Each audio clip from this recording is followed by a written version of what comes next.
तो फाइनली छात्रों बहुत जुगाड़ के बाद कक्षा 11वीं द्वितीय परीक्षा वर्ष 2025-26 विषय हिंदी का असली वाला पेपर लेकर आ चुके हैं, जो कि आपका कल 12 जून को होने वाला है। तो बच्चों को बिल्कुल भी टेंशन नहीं लेना। यदि आप इस वीडियो को शुरू से लेकर लास्ट तक वॉच करते हो तो 100% गारंटी है कि कल आपको हिंदी के पेपर में पास होने से कोई भी नहीं रोक सकता और आपके हिंदी में 80 में 80 नंबर आने वाले हैं। तो चलिए बच्चों, टाइम वेस्ट किया, सबसे पहले आप देख सकते हैं यहाँ पे पेपर का फ्रंट पेज आपका कुछ इस टाइप का होने वाला है एंड जो क्वेश्चन है बच्चों इसके अगले पेज से दिए गए हैं।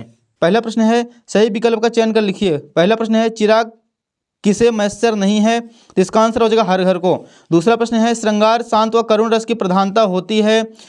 अगला प्रश्न देखिए मियां नसरुद्दीन कितने प्रकार की रोटियां बनाने के लिए मशहूर थे। चौथा प्रश्न है निम्नलिखित में से शुद्ध बर्तनी है।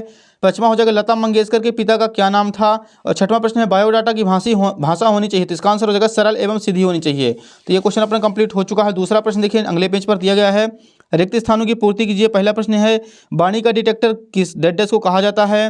प्रबंध काव्य के अंतर्गत डेड डेस्क आता है। तीसरा प्रश्न है डेड डेस्क युग को निबंध का स्वर्णकाल कहा जाता है। चौथा प्रश्न है वह परिश्रम करता तो अधिक सफल हो जाता संकेतवाचक वाक्य है। पांचवा प्रश्न देखिए कुई की खुदाई का काम डेड डेस्क कहलाता तो चिंजारो कहलाता है।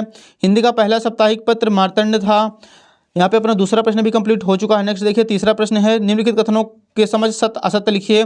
पहला प्रश्न है कवि भवानी प्रसाद मिश्र की माता बहुत पढ़ी लिखी थी। दूसरा प्रश्न है जहाँ रस होता है वहाँ शब्द गुण होते हैं, ये हो जाएगा असत्य। मुंशी बंशीधर के पिता उन्हें ईमानदारी का पाठ पढ़ते थे। चौथा प्रश्न भारत की राजभाषा हिंदी है, ये असत्य हो जाएगा।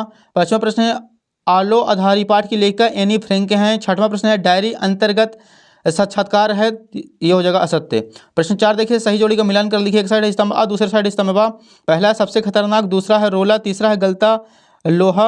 अगला देखिए चौथा है व्यंजना, पांचवा हो जाएगा भरतनाट्यम, छठवां हो जाएगा अनुस्मारक और सातवां हो जाएगा मीरा के प्रभु। तो आप लोग फटाफट इसके स्क्रीनशॉट ले लीजिए और आपको अच्छी तरीके से तैयार कर लेना है। अगला प्रश्न देखिए डियर क्वेश्चन नंबर 5 है हमारे सामने। निम्नलिखित प्रश्नों के उत्तर एक एक वाक्य में लिखिए। चंपक क्या छुपा देती है। दूसरा प्रश्न है अलंकार की परिभाषा लिखिए। तीसरा है अप्पू की माँ का क्या नाम था। चौथा प्रश्न है भारत मिस्र के संपादक का नाम लिखिए। पांचवा है तकनीकी शब्द से क्या तात्पर्य है लिखिए। छठवां है आलो आधारी का क्या अर्थ है। सातवां हो जाएगा स्टिंग ऑपरेशन से आप क्या समझते हैं। आप लोग यहाँ पे पांचवा क्वेश्चन देख सकते हैं। नेक्स्ट देखिए प्रश्न क्रमांक 6 हमारे सामने। छायावाद की 2 विशेषताएं एवं 2 कवियों के नाम लिखिए। एकदम सिंपल है, मोस्ट इंपॉर्टेंट है। मानव शरीर का निर्माण किन 5 पंचतत्वों से हुआ है। 8वां प्रश्न है काव्य की परिभाषा एवं उसके भेद को समझाइए। 9वां प्रश्न है वक्रोक्ति अलंकार किसे कहते हैं, उदाहरण देकर समझाइए। 10वां प्रश्न है कहानी एवं एकांकी में अंतर लिखिए, मोस्ट इंपॉर्टेंट है। अगला प्रश्न देखिए डियर प्रश्न 11 है भारत माता के प्रति नेहरू जी की क्या अवधारणा थी। प्रश्न 12 हो जाएगा क्षेत्रीय शब्द किसे कहते हैं, परिभाषा उदाहरण सहित दीजिए। 13 नंबर मुहावरे एवं लोकोक्तियों में अंतर लिखिए। 14 नंबर है पालर पानी, पाताल पानी व रेजाड़ी पानी में अंतर लिखिए। प्रश्न 15 है संचार के प्रमुख तत्वों के नाम लिखिए। प्रश्न क्रमांक 16 एकदम सिंपल सा है कबीरदास अथवा भवानी प्रसाद मिश्र की काव्यगत विशेषताएं निम्नलिखित बिंदु के अंतर पर दीजिए। पहला है 2 रचनाएं, दूसरा है भावपक्ष कलापक्ष, तीसरा हो जाएगा साहित्य में स्थान। अगला प्रश्न लिखिए डियर क्वेश्चन नंबर 17 है हमारे सामने। बाल मुकुंद गुप्त अथवा कृष्णा सोपति की साहित्यिक विशेषताएं निम्नलिखित बिंदु के अंतर्गत दीजिए। पहला हो जाएगा 2 रचनाएं, दूसरा भाषा शैली, तीसरा हो जाएगा साहित्य में स्थान। प्रश्न 18 है राजभाषा एवं राष्ट्रभाषा में अंतर लिखिए, एकदम सिंपल है, मोस्ट इंपॉर्टेंट है। प्रश्न 19 है निम्नलिखित गद्यांश पद्यांश को पढ़कर नीचे दिए गए प्रश्नों के उत्तर लिखिए। आप लोग यहाँ पे देख सकते हैं नीचे प्रश्न दिए गए हैं। पहला प्रश्न है उपयुक्त गद्यांश के लिए उपयुक्त शीर्षक लिखिए। दूसरा प्रश्न है विनय पत्रिका में किस भाषा का प्रयोग हुआ था। तीसरा हो जाएगा उपयुक्त गद्यांश का सारांश लिखिए।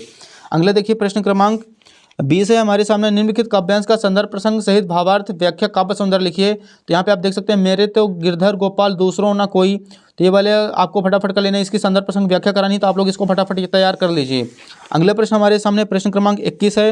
निम्नलिखित गद्यांश की संदर्भ प्रसंग व्याख्या सहित लिखिए। यहाँ पे देख सकते हैं आप लोग पंडित अलोपी दीन लक्ष्मी जी पर अखंड विश्वास करता था, तो यहाँ पे आपको इसका संदर्भ प्रसंग व्याख्या फटाफट तैयार कर लेनी है। अगले देखिए प्रश्न क्रमांक 22 है हमारे सामने। अंकसूची की द्वितीय प्रति प्राप्त करने हेतु सचिव माध्यमिक शिक्षा मंडल मध्य प्रदेश भोपाल को एक आवेदन पत्र लिखना है। लास्ट क्वेश्चन 23 है निम्नलिखित में से किसी एक विषय पर रूपरेखा सहित निबंध लिखिए। पहला पॉइंट है विज्ञान के हर क्षेत्र में बढ़ते कदम, दूसरा हो जाएगा भारतीय समाज में नारी का स्थान, तीसरा हो जाएगा पर्यावरण प्रदूषण की समस्या, चौथा हो जाएगा आतंकवाद की समस्या और पांचवा हो जाएगा समाचार पत्रों का महत्व। तो यहाँ पे अपना पूरा का पूरा असली क्वेश्चन पेपर कंप्लीट हो चुका है। आपको फटाफट वीडियो को लाइक कर देना, चैनल को सब्सक्राइब कर लेना है, क्योंकि बाकी आपके सारे विषय के क्वेश्चन पेपर असली इसी यूट्यूब चैनल पर मिलने वाले हैं।